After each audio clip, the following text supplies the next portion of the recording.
memory is very important in city building or city living, and it's not necessarily always about old, because it can be every generation. It's great to have layers in a city, not just old and new, but there's a lot of strata in between. But I think we embrace the idea of integrating memory into city building, because the city can not just be a place to live, it can be a place to tell a story as you're living, and that can contribute to your quality of life.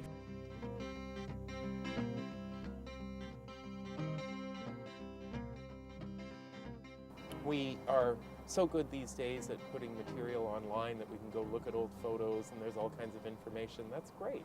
But what's going to trigger that? What's going to trigger that interest? What's going to trigger somebody to actually think to do that or be interested in it? And so I often find that there has to be some kind of physicality to that memory, something tangible to tell the story. And we can then tell many more stories once we have that. There's a great quote by a British architect named Graham Shankland, who said that a city without old buildings is like a man without a memory. I think that's so true when you look at the construction that has occurred in this city in such a short period of time. This part of the city is unrecognizable from what it was 25 years ago. And so you look at a building like Opsal and you see the difference in materials, expression, construction, and you have to question why that building is sitting in the middle of all these new steel and glass buildings. And it makes you think about the context and why that would be there. It's a marker. It's like keeping an old photograph to remind you of a relative. It's something that is there, that is tangible. You can see that the Falls Creek of today is a result of human activity. It's not natural in the way it's laid out. The original Falls Creek extended as far east as Clark Drive. There was a causeway at Main Street that was built in the 1880s. Several low-level bridges were built over time. And of course the Kitsilano Trestle carried the train over to the west side. That was built in the 1880s. Over time, what happened in Falls Creek was industrial. It was a working waterfront. It wasn't a harbor like Burrard Inlet. It was a working waterfront. So industry settled here, and of course on the north side of Falls Creek were the CPR rail yards, what in the area we now call Yaletown, and where the original roundhouse was. So this led to a lot of industrial activity. There was room to get ships in here, to bring goods in, and barges, and there were rail spurs to carry goods in and out, and it became a point of industrial activity and transshipment.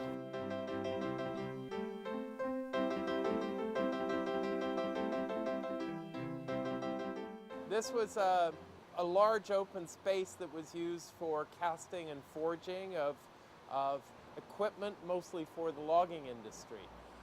So there would have been forges, there would have been furnaces for melting metals and casting.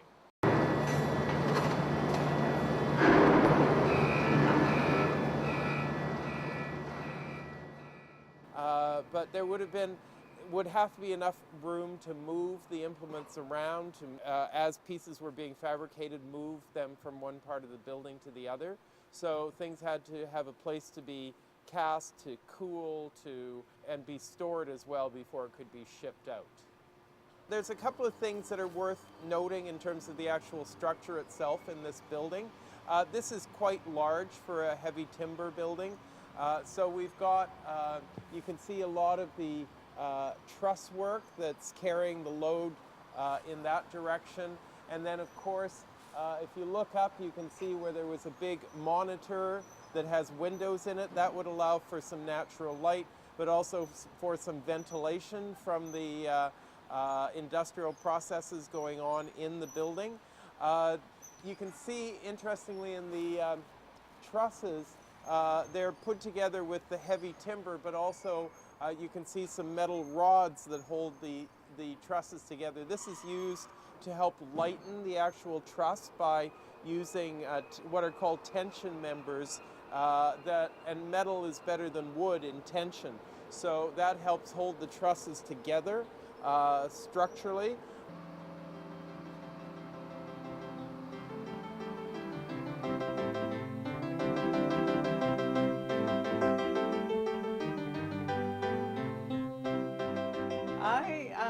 started working on the Opsal steel project shortly after this company purchased it, and fell in love with the building the first time I walked through. A friend of our company, Robert Kwong, took some photographs, and some of them were so beautiful that I had him blow them up and frame them, and I've got framed pictures of the Opsal steel building hanging in my bedroom. They've been there almost 10 years now. The building is quite unique in the Vancouver landscape. When you open up the doors and go inside this particular building, you get to see heavy timber construction. And it's towering 3 stories above you, these heavy timber beams. To see wood celebrated in such a wonderful way is rare in Vancouver. We started working on the approval process shortly after we purchased the project, I think in either 2000 or 2001. So we've been working on getting Opsal Steel approved the entire time. Probably the most stressful moment I had during the process was on my birthday a couple of years ago. We went to design panel with the 18-story design, and it was unanimously turned down on my birthday. And I think I had a moment of weakness at that time and thought, this is just never going to happen. It took some time to actually settle on a design that actually worked, that respected the heritage enough, and yet gave us the ability to afford to bring that heritage building back. And Opsal Steel is going to be somewhere in the neighborhood of a $6 million restoration project.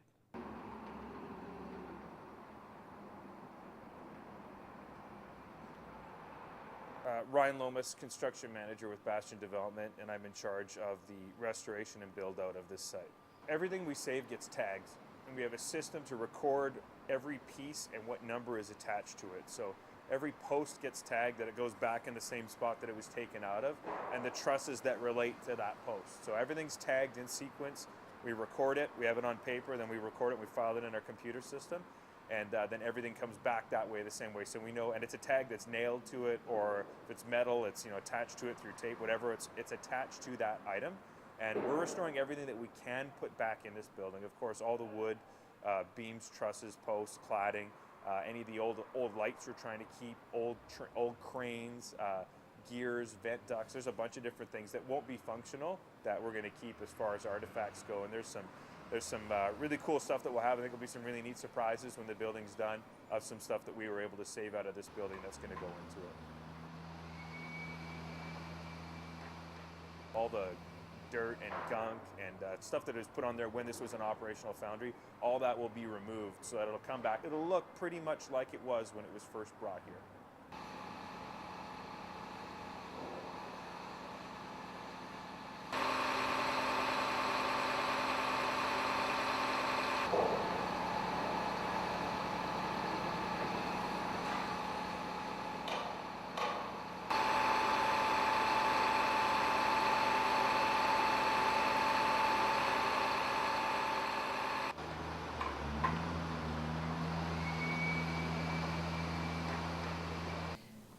I'm an architect and an engineer, and I have a degree in historic preservation. And a lot of my practice focuses on industrial heritage, and I've had my eye on the Opsal for years. As most people in Vancouver, I've been driving by this site for 20 years, and was actually probably one of the last clients in the Opsal building. I was restoring an historic steam-powered sawmill up in Port Alberni. It was my first exposure to Opsal, and when Bastion Development got a hold of me and wanted to plug me in as the restoration architect engineer to look after the heritage aspects of the building, I was just delighted.